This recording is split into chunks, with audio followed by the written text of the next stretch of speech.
Généraux de la démocratie territoriale. Si vous pouviez nous présenter de façon générale et synthétique ce que c'est, et puis après, plus spécialement, comment ça s'est déroulé dans le Puy-de-Dôme et quelle part vous aviez pris avec Michel Ondré.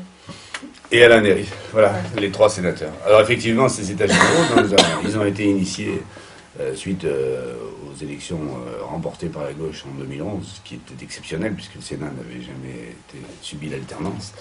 Donc le président Jean-Pierre Bel a souhaité que, suite au grand débat qu'il y avait eu pendant la campagne électorale sénatoriale sur les collectivités, et en particulier les modes d'élection, le regroupement territoriaux, etc., qu'il y ait vraiment une concertation qui soit menée avec les territoires. Et il souhaitait qu'on fasse ça sous la forme des états généraux. Vous savez, aujourd'hui, on appelle les états généraux un peu tout ce que l'on lance dans les territoires.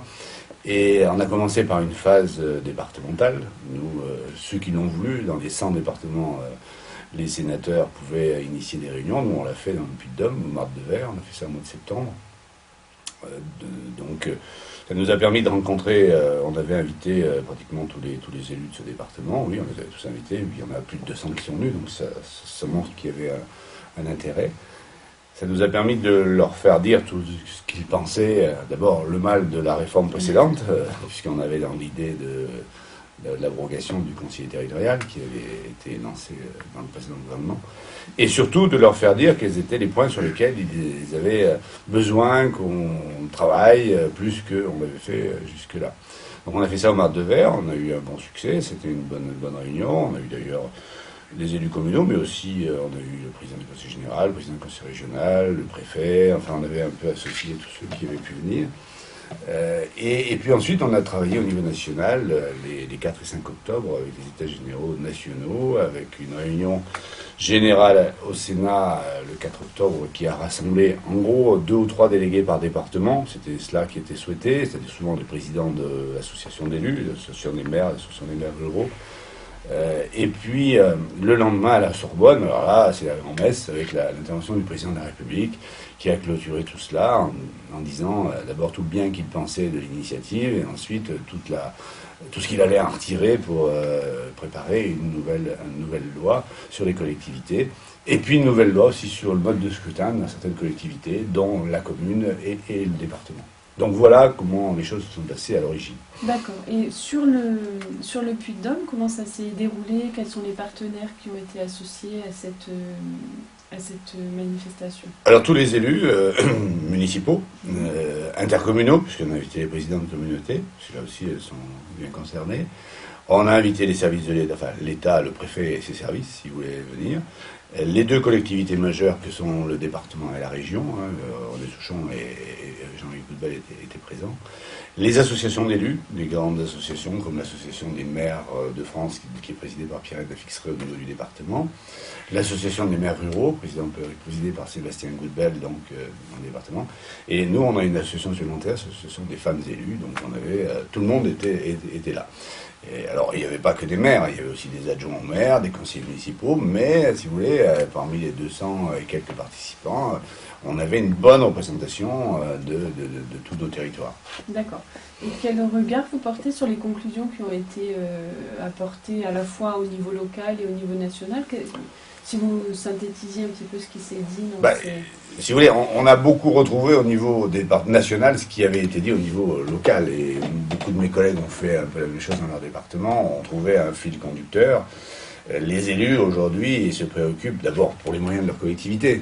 Est-ce que l'État va apporter des dotations, continuer à apporter des dotations aux communes? Parce qu'aujourd'hui, avec la suppression de la taxe professionnelle qui avait été décidée par Sarkozy, les communautés de communes en particulier se sont vues privées d'une ressource qui était sur leur territoire importante. Les départements de la même chose et les régions n'en parlons pas.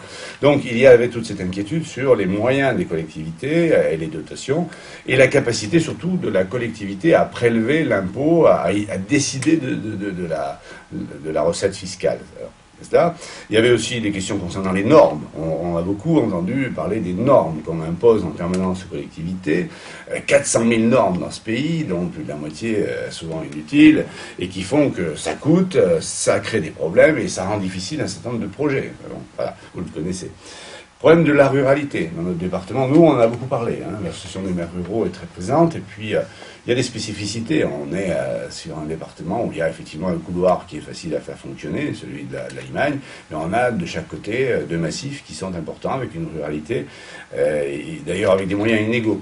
On a parlé aussi du problème de l'intercommunalité, parce qu'on sent bien que les communautés de communes, telles qu'elles ont été définies il y a une vingtaine d'années ou une dizaine d'années, elles ne sont pas très satisfaisantes. Elles l'ont été pour des raisons d'opportunité, d'opportunisme, de relations internes, mais elles ne correspondent pas à un vrai territoire de vie économique, donc elles ont certainement besoin d'être pensées, mais tout cela heurte parfois localement les élus qui les ont formés et puis qui les dirigent. Donc il y a cette question. On a parlé aussi des modes de scrutin, parce qu'il ne faut pas ignorer que ça posait un peu quelques soucis. Comment seront élus les conseillers généraux? Comment seront élus les maires? Est-ce qu'il y aura une proportionnelle au niveau de 500 habitants, 1000 habitants, plus, etc. Toutes ces questions ont été soulevées.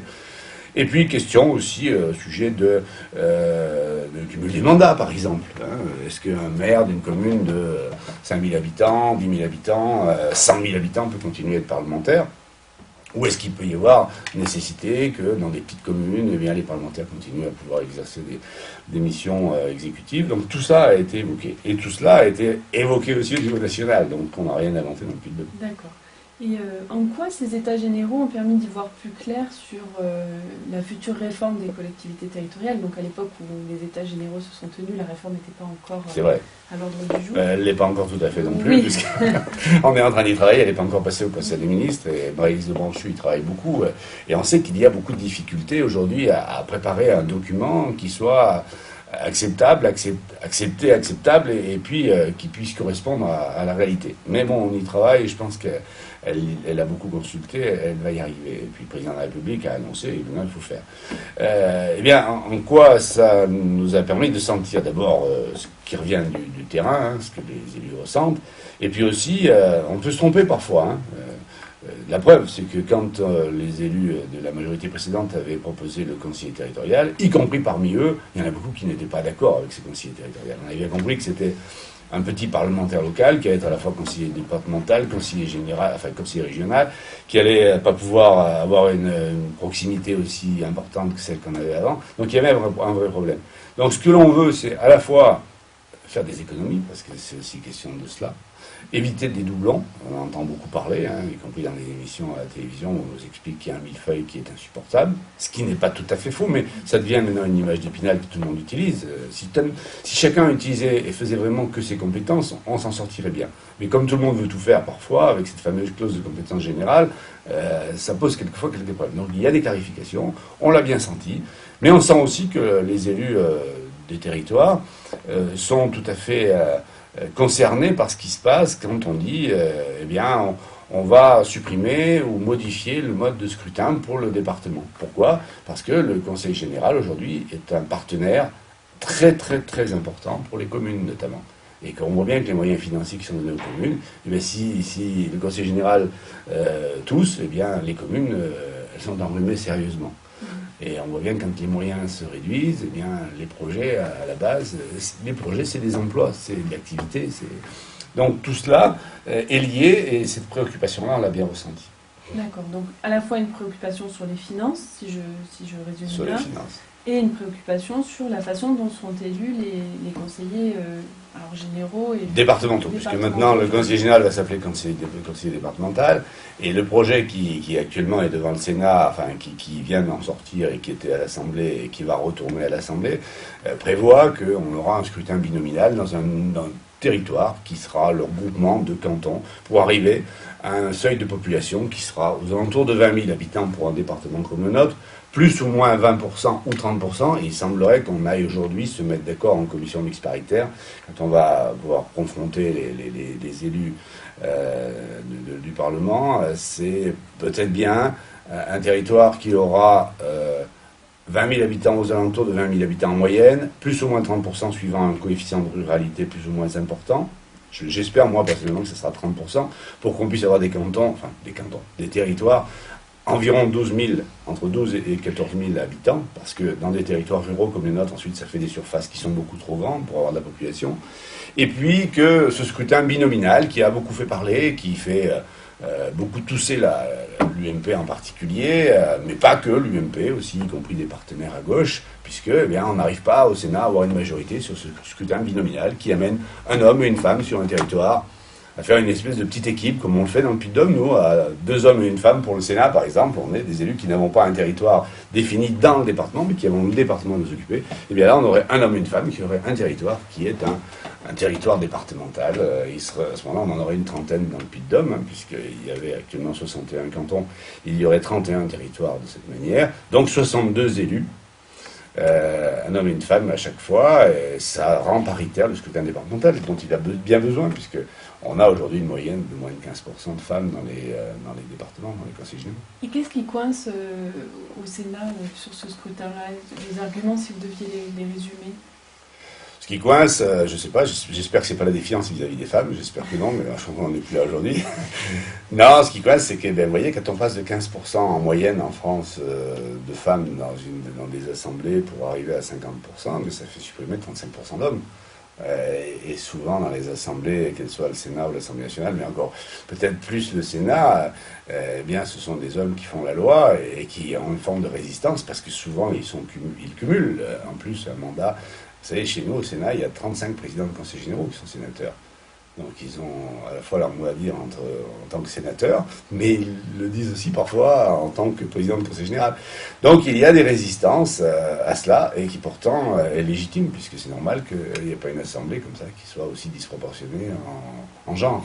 Et à l'Assemblée nationale, ça passe mieux, cette question? À l'Assemblée nationale, c'est peut-être qu'ils sont plus... je ne sais pas comment dire, mais plus actifs en matière de parité. D'accord. Donc ils ont voté majoritairement. Il faut dire, on a l'avantage à l'Assemblée nationale que le Parti socialiste est majoritaire seul. Oui. Au Sénat, pour être majoritaire, on a 7 voix de majorité si on rassemble toute la gauche, c'est-à-dire les radicaux, les communistes, les Verts et nous. Donc, les uns pour des raisons diverses. Vous savez, les petits partis dans ce pays, ils aimeraient qu'on ait du scrutin proportionnel partout, parce que ça leur redonne de la représentativité ici et là. Donc ils sont pour une proportionnelle. On pourrait aussi dire que le scrutin départemental devient un scrutin proportionnel. Alors, à ce moment-là, on aurait autant d'hommes que de femmes. Mais ça laisserait effectivement ensuite des minorités s'installer. Et le scrutin majoritaire, il a à la fois pour avantage pour les gros partis et comme inconvénient pour les petits partis, de laminer un peu les petites représentations pour donner la part belle aux grosses formations. Donc voilà, c'est pour ça qu'au Sénat, on n'arrive pas à faire une majorité là-dessus. On s'est encore fait battre la deuxième fois, la semaine dernière. Donc là, on s'achemine vers la commission mixte paritaire. C'est ça, c'est ça. Et sur la ruralité, est-ce que vous pouvez expliquer un petit peu les différentes positions? Parce que si on examine les débats au Sénat, par exemple, on va dire qu'il y a des sénateurs qui sont très inquiets pour les... Oui. Pour les territoires ruraux. Oui, on a un peu raison de l'être inquiet pour les territoires ruraux, parce que quand on voit une forme d'idéologie dominante qui est celui de la métropolisation, moi personnellement ça me fait un peu peur. J'ai été élu clermontois pendant 18 ans, j'ai été élu régional pendant 12 ans, et effectivement on voit bien qu'il y a un hiatus entre la promotion de la politique métropolitaine et puis la défense des territoires ruraux. Alors on ne peut pas être excessivement dans l'un ou dans l'autre. Je crois qu'il faut que la politique métropolitaine existe, parce que dans un pays comme le nôtre, on a besoin d'avoir des grandes locomotives. L'agglomération clermontoise de Grand Clermont, c'est une locomotive. Mais il ne faut pas que les territoires intermédiaires et les territoires ruraux extrêmes soient pénalisés par ces politiques-là. Il faut qu'il y ait des interactions qui fassent que ça diffuse. Alors, moi, c'est un mot que j'entends depuis 25 ans. Alors, on va faire diffuser la richesse de l'agglomération vers les territoires ruraux les plus en difficulté. En définitive, on ne diffuse jamais rien. On se contente de poser des règles, comme celle du SCOP du Grand Clermont, qui font que dans une commune comme celle où on est aujourd'hui, eh bien, il faut qu'on divise la constructibilité, les permis de construire et les droits à construire par 2. Parce que la politique aujourd'hui, elle est de faire la ville sur la ville, de faire l'agglomération dans l'agglomération, et de faire qu'on n'ait pas une diffusion comme ça de l'habitat qui pose des problèmes, on le connaît, des problèmes de bilan carbone, puis un problème de sécurité, un problème de route, etc. C'est évident. Mais il n'empêche aussi qu'une commune comme Manzat, eh bien, elle a reçu dans les dernières années beaucoup de population, parce que les gens ont envie de venir y vivre aussi, parce que la qualité de la vie est importante, et puis que les transports individuels, malheureusement, parce que les transports collectifs depuis longtemps ont disparu, mais les gens aujourd'hui ont l'impression qu'on peut vivre à Manzat et travailler à Riom ou à Clermont-Ferrand. Ce qui est vrai. Est-ce que ça sera toujours vrai? Ça sera peut-être plus compliqué. mais on voit bien qu'il y a un déficit de transport en commun qui ont été abandonnés dans les dernières années sur l'autel de l'individualisation des modes de travail et de déplacement. Et ça, dans tout le processus législatif de réforme des collectivités territoriales, est-ce que c'est intégré, ces questions de la ruralité Bien sûr, la ruralité, vous savez, il y a eu un débat récemment, la question crible sur la ruralité au Sénat, qui a duré 2 heures, il aurait pu durer 6 heures, il y aurait eu des intervenants, hein, parce que tout le monde, les sénateurs en particulier, ont bien cette vision du décalage qui existe entre la vie urbaine et la vie rurale. Les ruraux aujourd'hui, c'est plus des paysans, des gens qui viennent de la campagne ou sont nés à la campagne, ce sont des gens qui sont venus s'installer à la campagne. Et parfois, ils n'y réussissent pas très bien. Hein. On voit quelques familles, y compris à Manza, qui viennent, qui s'installent, qui construisent, et puis au bout de 2-3 ans, ils s'aperçoivent que c'est pas la même vie que quand ils sont à Pont-du-Château, à Cournon ou à Clermont-Ferrand. Et ils en voient les difficultés, les contraintes, les coûts, et puis ils ont quelquefois des difficultés à s'intégrer aussi à la population locale, même si aujourd'hui il y a des mélanges qui peuvent se faire. Mais c'est pas aussi facile aujourd'hui. La vie rurale, elle n'est pas faite que de l'agriculteur comme c'était il y a au début du siècle dernier, par exemple. Si on devait résumer là la situation aujourd'hui de la situation législative de la réforme des collectivités territoriales, où on en est là. Donc le texte le projet de loi organique relatif à l'élection des conseillers départementaux donc il n'a pas eu la majorité au Sénat en première lecture, il est passé à l'Assemblée nationale, il a été voté. Donc retour au Sénat, même chose, pas voté. Donc là, qu'est-ce qui va se passer maintenant? Maintenant, il va y avoir, puisque les sénateurs UMP ont bien compris qu'on ne pouvait pas dessaisir le Sénat quand même de toutes ses prérogatives d'assemblée délibérante, et qu'on était en train de courir un gros risque, c'est de faire battre, de montrer que le Sénat, en définitive, ne sert plus à rien, et surtout sur les collectivités dont il est la représentation en général traditionnelle. Et donc, je crois qu'il va y avoir une commission mixte paritaire où les choses vont s'arranger, parce qu'en commission mixte paritaire, quand on a 7 députés, 7 sénateurs, on va être majoritaire. Hein. Donc ça veut dire que, en gros, on va revenir devant le Sénat et devant l'Assemblée nationale avec une proposition, enfin un projet de loi qui aura été certes modifié. Moi, je suis un peu désolé, l'Assemblée nationale avait mis à 500 la barre pour avoir un scrutin proportionnel. Le Sénat l'a remonté encore la semaine dernière à 1000. Moi, je ne pouvais pas y être mardi. En plus, j'étais dans l'hémicycle, on était en train de travailler sur des questions orales. Et j'ai pas pu donner même pas mon avis au groupe socialiste, mais je trouve que c'est dommage parce que ce scrutin proportionnel, il faudrait le partir de zéro. Il faut arrêter de faire rayer les gens sur des listes où quand ils ont été élus pendant des années, on remet un coup de crayon pour des raisons diverses, parce qu'ils ont déplu, parce qu'ils ont simplement fait leur boulot parfois, hein, simplement.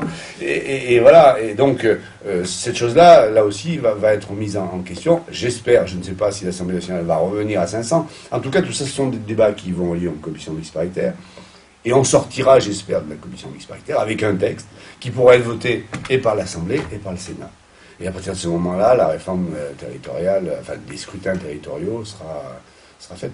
Parce qu'après, la seconde marche, c'est l'actuel avant-projet de loi pour les compétences. Là, hein. Après, on va rentrer dans les compétences. Alors, on va rentrer aussi dans quelque chose qui n'est pas simple, parce que dire ce qu'on donne encore à la région, un peu plus, est-ce qu'on lui apporte des choses que certaines régions revendiquent, les grosses régions notamment, elles veulent tout, hein, les grosses régions. Elles veulent être un peu les États aussi dans l'État, parce qu'elles en ont les moyens. C'est l'Île-de-France, le Midi-Pyrénées, enfin le Rhône-Alpes, ils ont des moyens que n'a pas l'Auvergne, qui est une plus petite région. Alors c'est vrai que on a vu que la décentralisation de certaines compétences était très favorable. Par exemple, les lycées aux régions, aujourd'hui on a des lycées neufs partout qui fonctionnent bien. La décentralisation des transports ferroviaires avec les TER montre aussi qu'on a du matériel aujourd'hui bien équipé. Bien sûr, il a fallu les payer.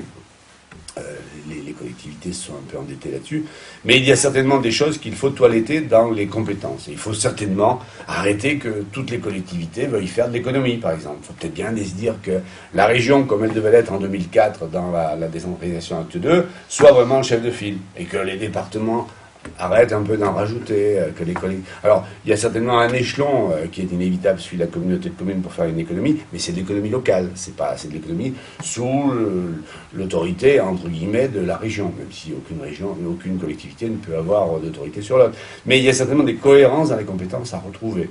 Est-ce que le Conseil général doit continuer à avoir une compétence générale qui l'amène à s'intéresser et à financer de tout, quoi?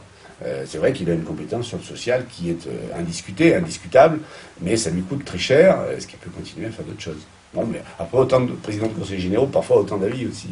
D'accord.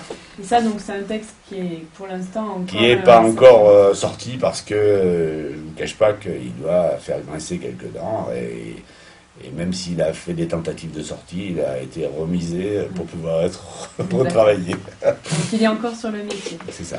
J'ai une dernière question. Comme sénateur, quelles sont vos réflexions sur ce moment important qu'on vit aujourd'hui pour la décentralisation? Est-ce que certains appellent ça un acte 3 Quelles sont vos réflexions là-dessus?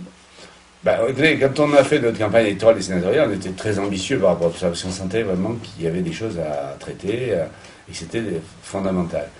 Aujourd'hui, on pense toujours que c'est très important, mais quand on est en but aux difficultés économiques qui existent dans ce pays, quand on voit que les collectivités, malheureusement, qui attendaient beaucoup de l'État, ne pourront pas recevoir plus, mais au contraire, qu'on va être obligé certainement de réduire encore les dotations qui leur reviennent, on est obligé d'être très prudent et de ne pas vouloir être trop enthousiaste, parce que c'est très bien de vouloir réformer, il faut aussi avoir les moyens de la réforme. Des réformes, il y en a qui ne coûtent pas très cher, des réformes, notamment celle, par exemple, des scrutins.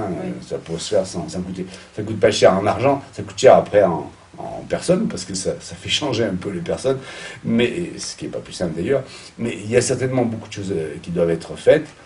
Après, aujourd'hui, la préoccupation des citoyens, c'est pas vraiment la réforme territoriale, c'est surtout l'emploi, l'économie et puis peut-être des réformes de base comme celle de l'école qu'on est en train de mener aussi parallèlement. On a voulu faire très rapidement beaucoup de grandes réformes à la fois sociétales et puis économiques et territoriales. C'est un peu difficile d'arriver à expliquer à la population l'intérêt de tout cela conjugué. Parce que la population, ce qu'elle voit, c'est on paye des impôts, le boulot, il n'y en a pas de plus en plus, il y a des difficultés économiques et le pouvoir d'achat n'est pas en train d'augmenter. Alors c'est vrai que ça passe un peu pour quelque chose, mais il n'empêche que c'est important pour la structuration de l'espace et surtout l'avenir des collectivités.